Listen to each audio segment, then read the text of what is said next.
जब तक हुकूमत वक्फ तरमीमी कानून को वापस नहीं लेती उस वक्त तक एहतजाज जारी रहेगा। दारुस्सलाम में मुस्लिम पसंद लॉ बोर्ड के एहतजाजी जलसे से सदर मजलिस बैरिस्टर असदुद्दीन ओवैसी का खिताब।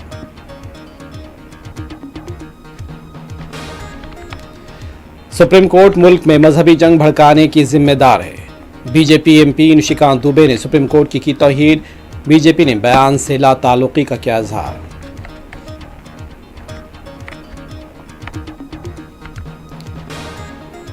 ये सुप्रीम कोर्ट और चीफ जस्टिस ऑफ इंडिया के खिलाफ संगीन इल्जामात हैं। बीजेपी लीडरान के खिलाफ सख्त कार्रवाई होनी चाहिए।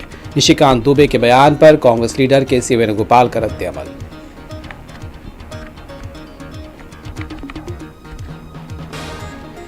गजा पर इजराइल के हमले जारी। ताज़ा हमलों में मजीद 54 फलस्तीनी शहीद। इजरायली वज़ीर आज़म ने हमास पर मजीद दबाव डालने की जारी किया अहकाम।